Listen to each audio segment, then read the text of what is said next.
नमस्कार, मी तुषार शेटे. बातमी 36 जिल्ह्यांची या बुलेटिनमध्ये आपलं स्वागत. आता पाहूयात बातमी सविस्तरपणे. महायुतीचे भंडारा लोकसभेचे उमेदवार सुनील मेंढे यांच्या प्रचारार्थ भंडारा जिल्ह्यातल्या साकोली इथं जाहीर सभा पार पडली. यावेळेला अमित शहा यांनी विरोधकांवर जोरदार हल्लाबोल केला. आम्ही कधीही डॉक्टर बाबासाहेब आंबेडकरांचा अवमान केला नाही, पण काँग्रेसवाल्यांनी सातत्याने त्यांचा अवमान केल्याचा आरोप अमित शहांनी केला. आम्ही शिवसेना आणि राष्ट्रवादी फोडली नाही. ठाकरेंच्या पुत्रमोहामुळे शिवसेना फुटली, तर पवारांच्या मुलीवरच्या प्रेमामुळे राष्ट्रवादी फुटली, असं म्हणत शरद पवारांनी महाराष्ट्रासाठी काय केलं असा सवाल अमित शहांनी केला.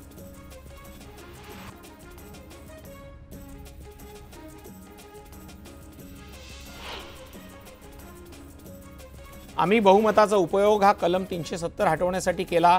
बहुमताचा उपयोग आम्ही संविधान बदलण्यासाठी नाही, तर संविधान वाचवण्यासाठी केला. जोपर्यंत भाजप आहे तोपर्यंत आम्ही संविधानाचा सन्मान करत राहणार, संविधान अधिक मजबूत करणार, असं प्रतिपादन अमित शहांनी केलं. सर्जिकल आणि एअर स्ट्राईकच्या माध्यमातून मोदींनी नक्षलवाद्यांच्या मनामध्ये भीती निर्माण केली. नक्षलवाद संपवण्याचं काम मोदींच्या काळात झालं. 10 वर्षात 5 राज्यांमधला नक्षलवाद संपला, तर येत्या 3 वर्षात छत्तीसगडमधला नक्षलवाद संपेल, असं आश्वासन अमित शहा यांनी साकोलीच्या सभेतनं दिलं.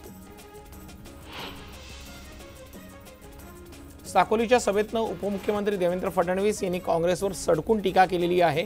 काँग्रेसनं 60 वर्षात देशावरती राज्य केलं, या काळात त्यांनी ओबीसींसाठी काय केलं असं सांगावं, असा सवाल फडणवीसांनी केला.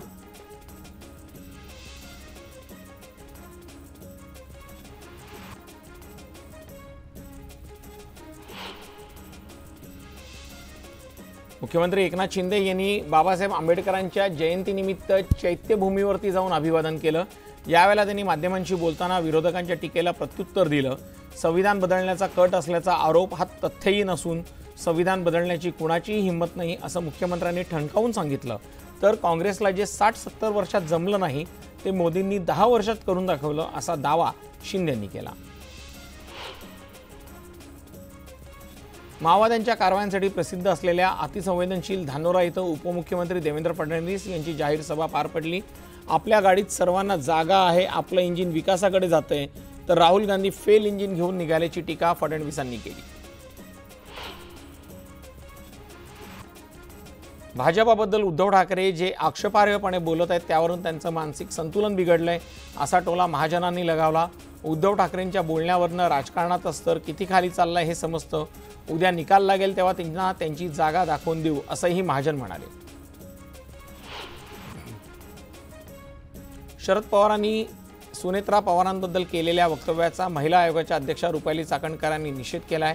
या संदर्भात महिला आयोगाकडे महिलांच्या भावना दुखावल्याच्या तक्रारी आल्या असून सहकाऱ्यांशी चर्चा करून कारवाई संदर्भात निर्णय घेऊ, असं रुपाली चाकणकर यांनी स्पष्ट केलंय.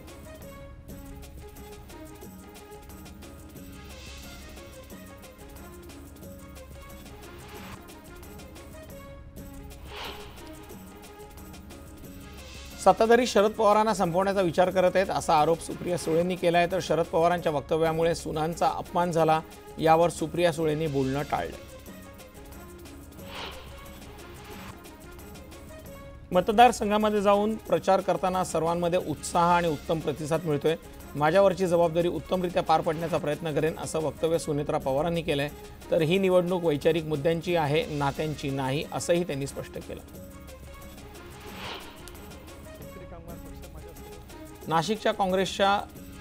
नाशिकच्या जागेवर राष्ट्रवादी काँग्रेस पक्षाचा दावा कायम आहे. या जागेबाबत निर्णयास्पद चर्चा झाली आहे. 1-2 दिवसात सविस्तर चर्चा होईल आणि नाशिकचा तिढा सुटेल. राजकारणात नेहमी परिवर्तन होत असतं, असं मत सुनील तटकरेंनी व्यक्त केलंय. माढाच्या जागेबाबत झालेल्या परिवर्तनाची त्यांनी यावेळेला आठवण करून दिली. नाशिक लोकसभेच्या जागेचा तिढा अद्याप कायम असून ही जागा शिवसेनेला मिळावी, असा आग्रह हेमंत गोडसेंनी केलाय. त्यामुळे गोडसेंनी मुख्यमंत्री एकनाथ शिंदेंची ठाण्यातल्या शुभदीप निवासस्थानी भेट घेतली.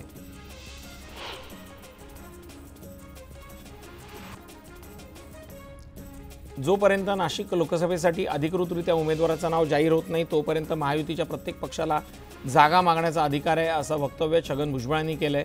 तर उमेदवारांचं नाव जाहीर होईल त्यावेळेला आम्ही महायुती म्हणून एकत्रित काम करू, असंही भुजबळ म्हणाले. केंद्रीय मंत्री नारायण राणेंनी पुन्हा एकदा उद्धव ठाकरेंवर टीका केली आहे। 2.5 वर्षात ते फक्त 2 दिवस मंत्रालयात गेले, जे मंत्रालयात जाऊ शकत नाही त्यांनी लोकांच्या हिताचं काय काम केलं असा खोचक सवालही त्यांनी केलाय।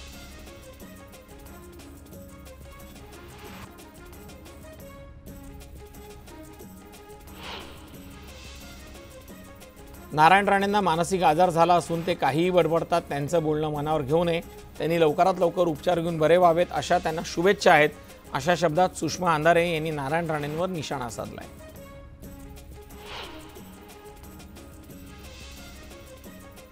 लोकसभा निवडणुकीसाठी भाजपनं जाहीरनामा प्रसिद्ध केलाय। पंतप्रधान नरेंद्र मोदी यांच्या उपस्थितीत हा जाहीरनामा प्रसिद्ध करण्यात आला असून त्याला मोदी की गॅरंटी असं नाव देण्यात आलंय। भाजपनं जाहीरनाम्यातून 70 वर्षावरील लोकांसाठी मोठी घोषणा केलेली आहे। 70 वर्षावरील प्रत्येक व्यक्तीला आयुष्मान भारत योजनेत आणण्यात येणार आहे। प्रत्येकाला 5 लाखांपर्यंतचे उपचार मोफत मिळणार आहेत। गरिबांसाठी आणखी 3 कोटी घरे बांधण्याची योजना आहे असं वक्तव्य पंतप्रधान नरेंद्र मोदींनी केलेलं आहे। पुढील 5 वर्षापर्यंत मोफत रेशन देणार असल्याची घोषणा सुद्धा त्यांनी केलेली आहे।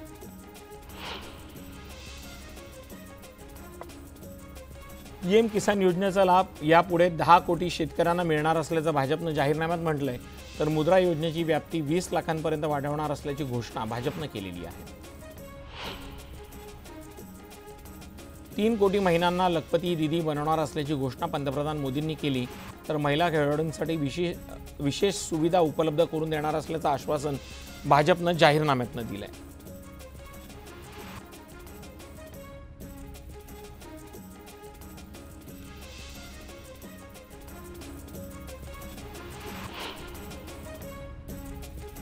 फायजीचा विस्तार करण्यात येत असून 6G वरती काम सुरू करणार असल्याचं भाजपच्या जाहीरनाम्यात म्हटलेलं आहे। सरकारच्या जास्तीत जास्त सेवा ऑनलाईन करण्यात आल्या असून टेलिमेडिसिन देखील विस्तार केला जातोय।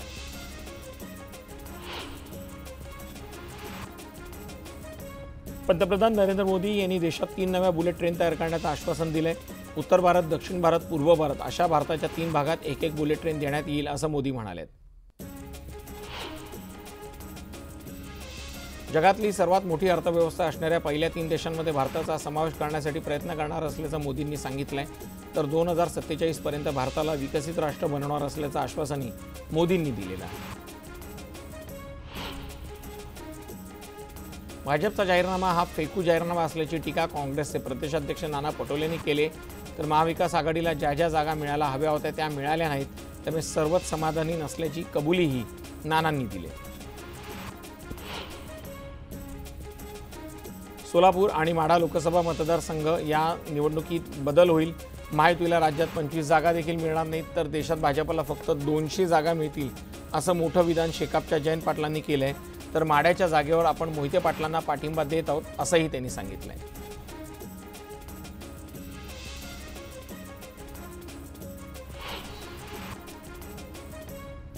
पंतप्रधान नरेंद्र मोदींचा महाराष्ट्रात 2 दिवसीय झंझावाती प्रचार दौरा होणार आहे। 19 एप्रिलला वर्ध्यात तर 20 एप्रिलला परभणी आणि नांदेडमध्ये पंतप्रधान मोदी जनतेशी संवाद साधणार आहे।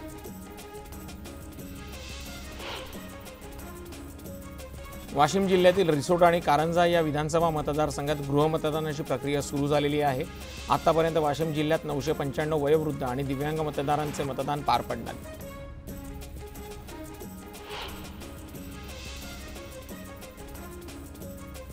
अभिनेता सलमान खानच्या वांद्र्यातील घराबाहेर गोळीबार झाल्याची धक्कादायक माहिती समोर आलेली आहे। गॅलेक्सी अपार्टमेंट बाहेर सकाळी 5च्या सुमारास हा गोळीबार झाला।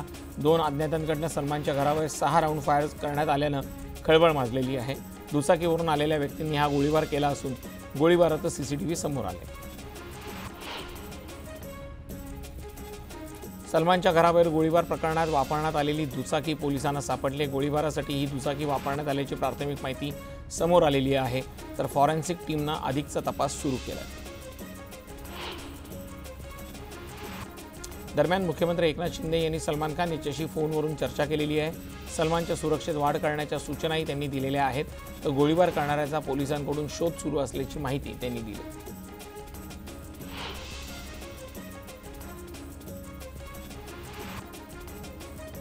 भर रस्त्यात जर गोळीबार होत असेल तर अबकी बार गोळीबार सरकार यावर आता शिक्कामोर्तब झालाय असा हल्लाबोल सुप्रिया सुळेंनी केलाय। तर राज्यासह देशात नक्की काय चाललंय, ट्रिपल इंजिन सरकारमध्ये गुन्हे कोण वाढवतंय असा सवालही त्यांनी केलाय। सलमान खानच्या घराबाहेर झालेल्या गोळीबारावरती बाळा नांदगावकर यांनी प्रतिक्रिया दिलेली आहे। पोलिसांना मोकळीक दिली तर ते चांगलं काम करतील, ज्यांनी गोळ्या झाडल्या त्यांच्यापर्यंत ते लवकरात लवकर पोहोचतील असंही नांदगावकर म्हणाले। काँग्रेस अध्यक्ष मल्लिकार्जुन खरगे यांनी नागपूरच्या दीक्षाभूमी येथे जाऊन महामानव डॉक्टर बाबासाहेब आंबेडकर यांना अभिवादन केलं। संविधानाला वाचवण्याची गरज असून संविधानानुसार देश चालला पाहिजे असं मत यावेळेला खरगेंनी व्यक्त केलं। उपमुख्यमंत्री देवेंद्र फडणवीसांनी नागपुरातल्या दीक्षाभूमीवर जाऊन बाबासाहेबांना अभिवादन केलं। तर भारताचं संविधान जगातलं सर्वोत्तम संविधान आहे। जयंत पाटील नैराश्यातून बोलतात, त्यांच्याकडे तुम्ही लक्ष देऊ नका असंही फडणवीस म्हणाले। आंबेडकर जयंतीनिमित्त अकोल्यात वेगवेगळ्या कार्यक्रमांचं आयोजन करण्यात आले। यावेळेला काहींनी संविधान वाचवण्याची प्रतिज्ञा देखील घेतली। याचं प्रकाश आंबेडकरांनी कौतुक केलं। तर सर्व नागरिकांना आंबेडकर जयंतीच्या शुभेच्छाही दिल्या। गोरेगावमधील म्हाडा कॉम्प्लेक्समध्ये भारतरत्न डॉक्टर बाबासाहेब आंबेडकर यांच्या 133व्या जयंतीनिमित्त संयुक्त जयंती सोहळा पार पडला। सम्यक समता संघाच्या वतीनं आयोजित या सोहळ्यात महापुरुषांना अभिवादन करण्यात आलं। सर्व जाती धर्मातील लोकांनी एकत्र येत डॉक्टर बाबासाहेब आंबेडकर यांची जयंती साजरी केली। अमरावती शहरात आंबेडकरांच्या फोटोचं प्रदर्शन भरवण्यात आलं होतं।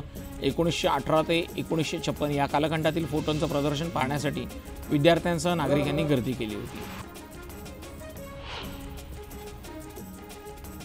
नांदेड जिल्ह्यात झालेल्या अवकाळी पावसामुळे शेतीचं मोठं नुकसान झालंय। प्राथमिक अंदाजानुसार 200 हेक्टरवरील 33% जास्त पिकांचं नुकसान झालं असून प्रशासनाकडून नुकसानग्रस्त भागाचे पंचनामे सुरू आहेत। तर शेतकऱ्यांना लवकरात लवकर नुकसान भरपाई द्यावी अशी मागणी शेतकरी करत आहेत। चंद्रपूर जिल्ह्यातील माजरी येथील धार्मिक कार्यक्रमादरम्यान प्रसादातून नागरिकांना विषबाधा झाल्याचा प्रकार समोर आलाय। या दरम्यान उपचार घेत असलेल्या नागरिकांची प्रतिभा धानोरकर यांनी जिल्हा रुग्णालयात जाऊन भेट घेतली। यावेळेला त्यांनी आरोग्य यंत्रणेशी संवाद साधला। तर पुढील काळात उपाययोजनांबाबत सतर्क राहण्याची गरज असल्याचं मत व्यक्त केलं।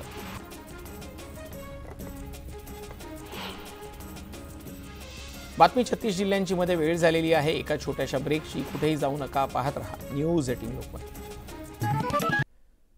बातमी 36 जिल्ह्यांची या बुलेटिनमध्ये ब्रेक नंतर आपलं स्वागत। आता पाहूयात पुढच्या बातम्या। 10 बछड्यांना जन्म देणाऱ्या समृद्धी वाघिणीचा छत्रपती संभाजीनगरमधल्या सिद्धार्थ गार्डनमध्ये मृत्यू झालाय। वाघिणीच्या शवविच्छेदन अहवालात हृदय आणि किडनी निकामी झाल्याचं समोर आलेलं आहे। जुन्नर तालुक्यातल्या उमरज गावात बिबट्याची दहशत पाहायला मिळालेली आहे।